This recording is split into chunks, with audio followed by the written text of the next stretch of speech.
me, Miss Lundgren. Welcome. Glad you're here today. We have another beautiful spring day. Today is a Sunday, right before spring break. Where are you going? Oh, I know. You're staying at home. You're having a staycation. That's good. That's the patriotic, right thing to do. Well, since I've been at home, I've been going through some old projects, old closets, and I found something that I hope brings us some inspiration today for our next project. Parents, it's your worst nightmare. Today we are going to be beginning paper mache. Yes, paper mache at home. It's very simple. It requires a little bit of cleanup, but I know that every person here can handle that responsibility. What do I have in this big red box? I'll show you. This is a box filled with puppets. I made these puppets many years ago when my kids were younger. I went on a big puppet craze. I combined my love of paper mache, which is the head here, with sewing, which is the body. Paper mache is really a lot more simple than the fancy name sounds. Paper mache is basically almost like making a pancake batter and using that pancake batter along with newspaper to create a hard form. This head of this puppet, and these all used to have names. This was one of my fun wintertime projects. I just built puppets all day long when my kids were napping. I have an owl and a fox.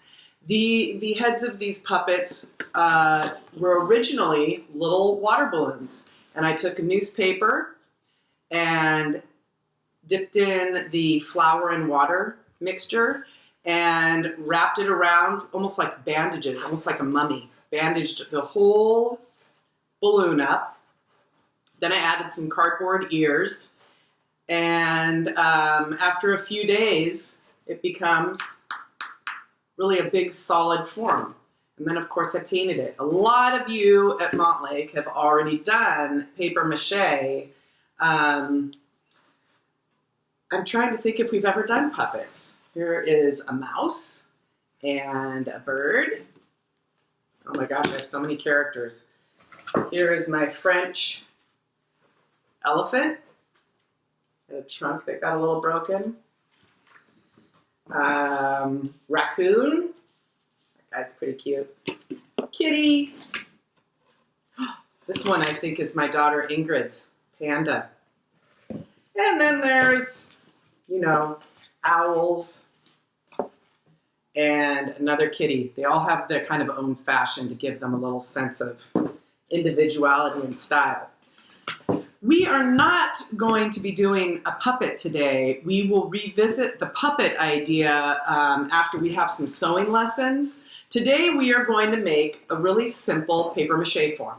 So I'm going to pack this up, get my supplies together. I'm going to invite my fantastic daughter Ingrid to join us, and we'll get started.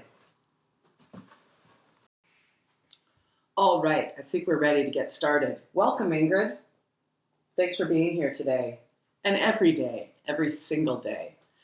I went into the recycle bin, found a little bit of an egg carton that I thought we could use, some newspaper. I think this is from my mom's house because we don't get the newspaper anymore, but she must have had an article in here about teaching or something.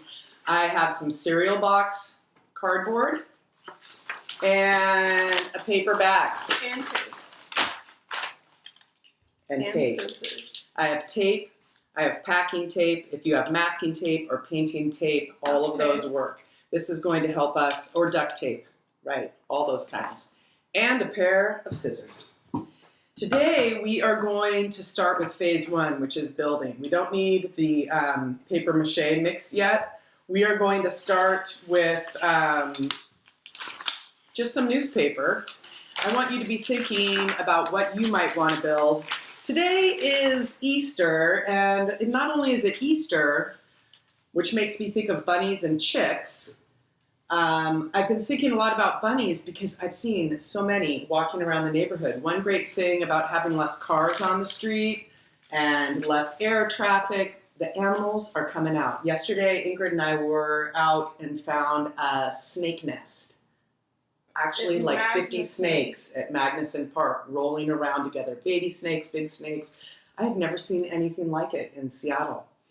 I think it's a good sign of things to come. Anyway, back to the project. You are going to take some newspaper, and this newspaper is what you are going to make a shape from. Everybody knows how to scrunch up some paper. Imagine a drawing that you did, just crumpling it. You don't need to crumple it really hard. You can leave it with some form. And I'm just going to kind of take it and roll it. And what I was thinking I would make today is a simple, almost like a little baked potato form. And I'm going to make this look like a bunny. Watch and see. So I'm going to take a little bit of tape. Any kind of tape will do. What are you going to make, Ingrid? I am going to make our new puppy. Oh, you're going to make a dog? Doesn't surprise me one bit. I'm going to put a little tape here to just kind of hold my baked potato together. And I see I've already got a head forming. And if you need to look at a picture of whatever animal you need, maybe you can find something on your bookshelf. I'm going to do a really simple shape. You're going to do legs. Okay. Ingrid's going to do a more complex design than me. I'm going to start off pretty simple, but I can always add all of the cool details to really customize my thing. Okay, I prefer masking tape, but that's what we have right now. Okay, now this, when I start scrunching it around, can really, oops, I pulled that a little tight. It almost looks more like a turtle. I'm going to wrap it one more time.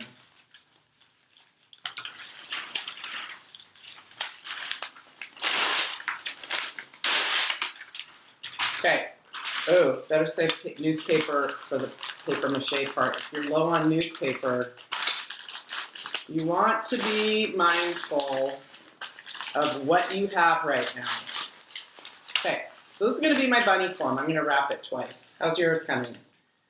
Legs are a little harder. Interesting. It could be a dog laying down. It's kind of like clay when you're making your form. You want to keep it pretty simple just for construction purposes. Okay, here's my bunny. Almost done. Almost ready to do my ears, which is really going to tell people what this thing is. It's not a baked potato. And I just can kind of squeeze it. It's shapeable, malleable like clay. I thought I would take one of these, that's right, you guessed it, for the bunny tail. But I could also use one of these things for the head. And I don't know, this stuff's kind of interesting. I guess I don't even really need scissors. Actually, I might just really try to put that for the, I could put it for the head. I was going to put it for the tail. I'm going to do it for the tail. No, I'm not.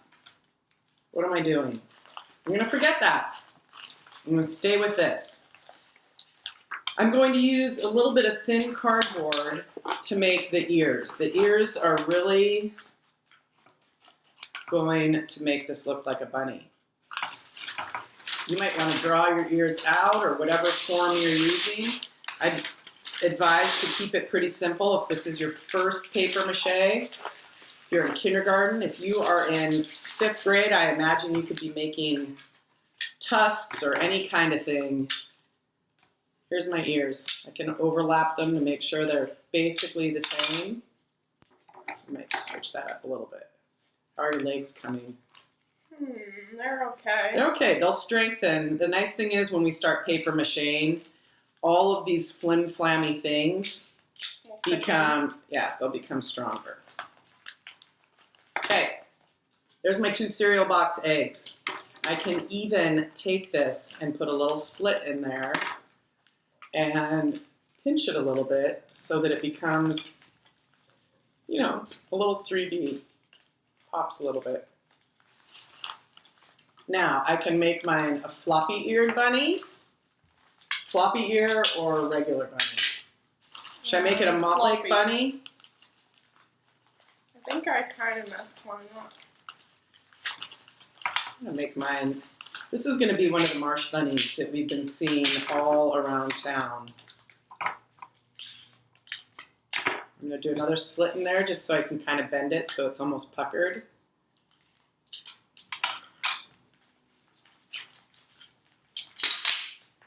All right.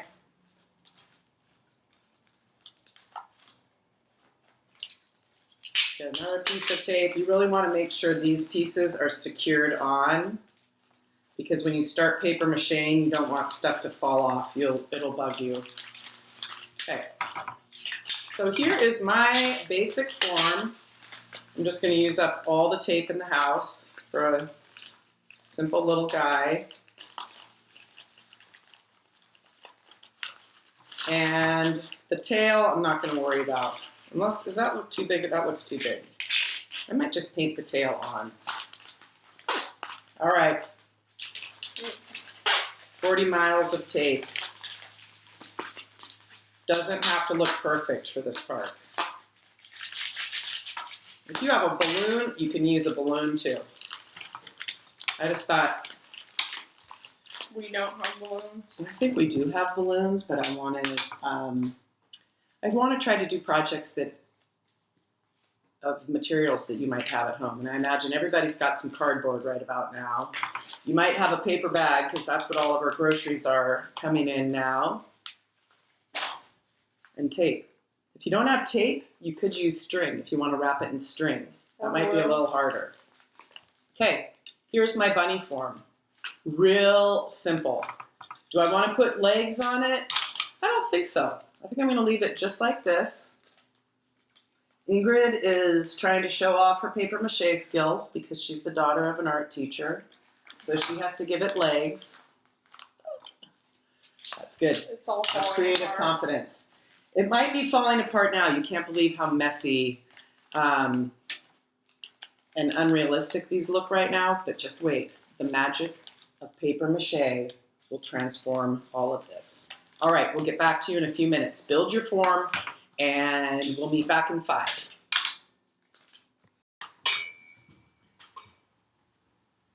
We're back. Ingrid, you want to give a little shout out to your special creation here? That's our puppy. It's got a very short tail. And a cute little pointy nose. Yeah. And a big cute stubby stomach. tail. And a big tummy. He's some short legs. Super food motivated. And some short, cute little legs. Mine, a little more simple. Way to challenge yourself. Okay, here comes the part It's fun. that requires a little bit of work. Flour. Cup. Hope you have some at home. I know this is a hot commodity, almost like toilet paper these days, flour. I have a little under a cup here, which I think should be enough for both of our sculptures. I'm going to pour it into a bowl. And then I am going to add water. Oh, wait a minute. I first want to tear up my paper so that my hands aren't really gross. Before we mix that up and get our hands all gunky, you're going to want some newspaper strips. You remember this. Strip and dip. So you're going to make a strip. I pulled out this from our fireplace basket. Remember when the headlines were about Marshawn Lynch? Those were the days. Newspapers rip in one direction. Boom. They don't rip the other direction. I'm not going to rip Marshawn's face. I want to remember that. Put that over there. So here are these. They're still a little too long to work with, so I'm just going to take them in half. And here are my strips. They're about the length of my forearm. Okay, so I have a nice pile of strips here.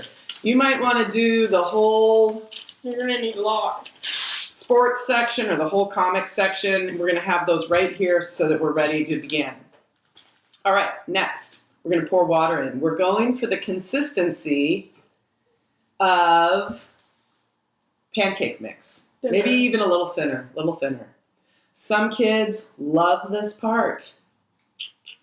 Other kids, not so much. So you want to make sure that there aren't any clumps, that you get all the puffs of flour and break them up so it's pretty much a nice silky texture. I'm going to let you do that, my child assistant. Ingrid's making sure to get all the clumps off the bottom, breaking up all the stuff.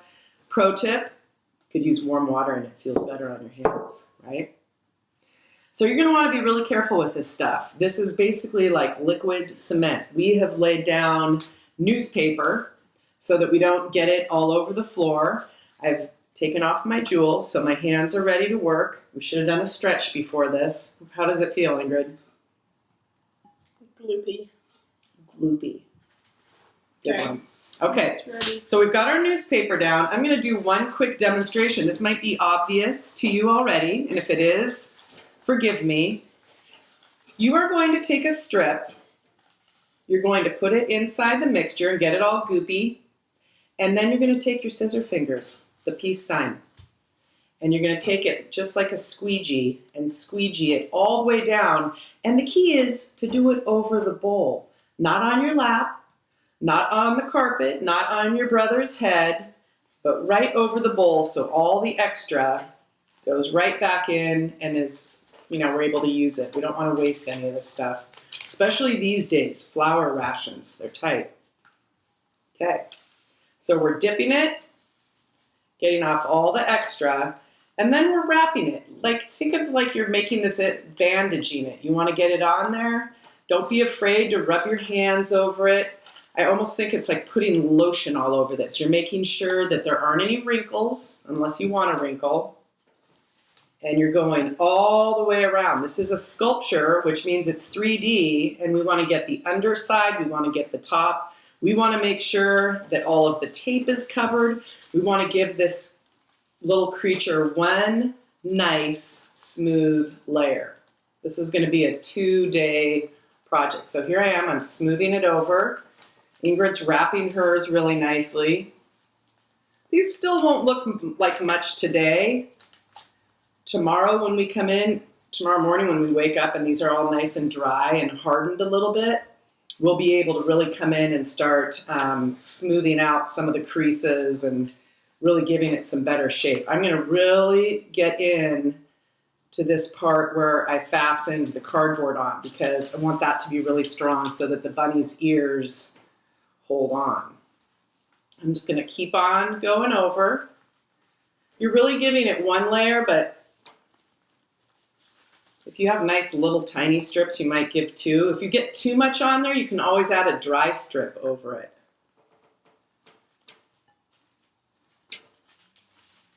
And just keep on dipping, one strip at a time. Sometimes kids think they're being really smart by putting a whole glob on, and that's when we get mold. You might wake up the next day and your animal is covered in a black furry beard, and you will not be happy. So keep it nice and light, no globs. Keep smoothing it on. For this ear, I can just take a tiny little piece and wrap it around so that the whole cereal box is covered. How's that going, Ingrid? It's got a lot looks of good. legs. It has 4 legs. Not as many as a centipede, but Could have 3. it could have 3. Here we go. So I'm just continuing to go around. I can put, I could always, like with my bunny, I could put on a real cotton tail if I wanted. Like a cotton ball. Swab. No, like a cotton ball. If you wanted it to be really fuzzy.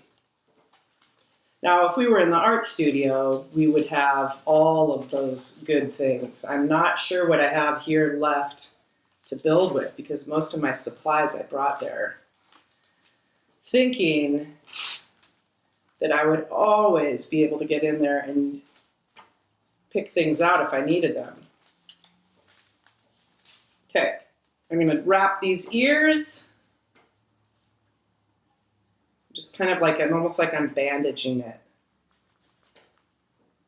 I'm really creasing that thing on. This is really becomes is malleable, which means I can kind of squeeze it and shape it. I'm not going to worry about things like whiskers right now. I can always use string or wire or whatever I can find around the house. Okay. I think I'm almost at a stopping point. How are you doing?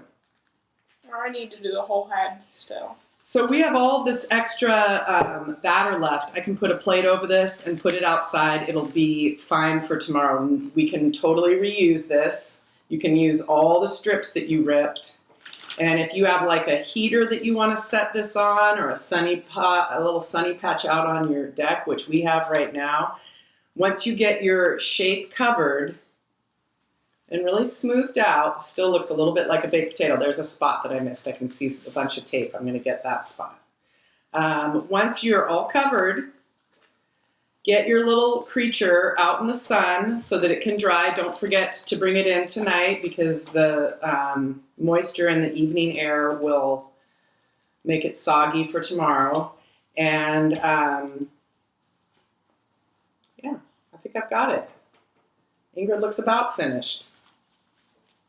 Okay? Boom. Voila. Looking good. Looking really good. That's cute. Okay, we are going to put these out in the sun. Ingrid's going to finish hers up, and we will meet again tomorrow for the second layer. Remember, this is going to be a 2-layer project. Today is the first layer.